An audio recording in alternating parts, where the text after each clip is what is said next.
The next part of the notes that we're going to look like comes from section 7.2, and it's solving exponential equations or inequalities. And when we're solving exponential equations or inequalities, okay, so we'll have one exponential equaling another exponential, what we really want to do is we want to make sure that the bases are the same. If they're not, we're going to have to make them the same. But in this case, it's great because the bases are already same. If the bases are the same, we're simply just going to set the exponents equal to each other. So we will have 5 equals 2x plus 1. Solve for x, we're going to subtract 1, gives me 4 equals 2x, divide by 2, and x will equal 2. If we write that in set notation, x such that x will equal 2. Okay? Now what happens if the bases are not the same? And I did this one out to save a little bit of time. What we can do is make them become the same. So if you notice, we can write 125 as 5 to the third power. Okay, now we have the same basis.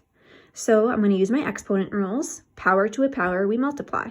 So this one will stay the same as 5 to the 5x, and this will become 5 to the 3x plus 6. Now that the bases are the same, they're both 5s, I can simply set my exponents equal to each other. So 5x will equal 3x plus 6, and we'll solve for x, and we get x equals 3. Remember, you can always plug this back in and see if you get a true statement. Okay? Let's look at this one together. Notice the bases are not the same, right? We have a 3 and we have a 1/9. So I asked myself, can I rewrite one of these using the same base? So can I write 3 as 9 to some power, or can I write 1/9 as 3 to some power? And the good news is we can, right? A 9 is really 3 squared. But since this is a fraction, remember that's going to mean a negative exponent. So this is going to be 3 to the 2x minus 1 equals 3 to the negative second power. Okay, 1/9 is equivalent to 3 to the negative second, so I can just rewrite it that way. Now that the bases are the same, I can simply just set my exponents equaling to each other. So we'll have 2x minus 1 equals negative 2. Solve for that, gives me 2x equals, add 1 gives me negative 1, and x will equal negative 1/2. Okay. I did out number 4 as well. In this case, we have an inequality. Okay, we're going to use the same process. We have 3 and 9. I rewrote 3 as 3 squared. Using my power rule, that's 3 to the 6th power. Now that the bases are the same, I can set my exponents to each other using that inequality.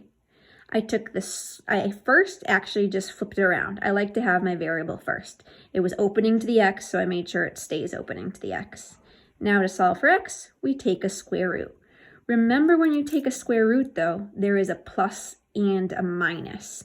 So I not only just get the square root of 6, I get the square root of positive 6 and the square root of negative 6. Also remember, when you get that negative, the symbol switches too. So my solution is x is greater than 6, or x is greater than the square root of 6, or x is less than negative square root of 6. Let's try one of these together. So we have 16 and 8. Now, this one might confuse you because you might think, 16, yeah, that's 8 times 2. Well, when we're talking about exponentials, we don't care about products. What we want to think about is how can I write these with exponents? So I don't want to write it in terms of 8, and I also don't want to write it in terms of 4, because although I could write 16 as 4 squared, I can't write 8 as 4 to some power. So what they do have in common are 2's. 16 is 2 to the 4th power. And 8 is 2 to the 3rd power. I'll use that power rule, distribute, so we have 2 to the 8x minus 12 is less than 2 to the 3rd. Now that those bases are the same, I will drop them and use my exponents. 8x minus 12 is less than 3. I will add 12 to both sides. 8x is less than 15, so x is less than 15/8. Okay, and if you want to write that in set notation, it's x such that x is less than 15/8.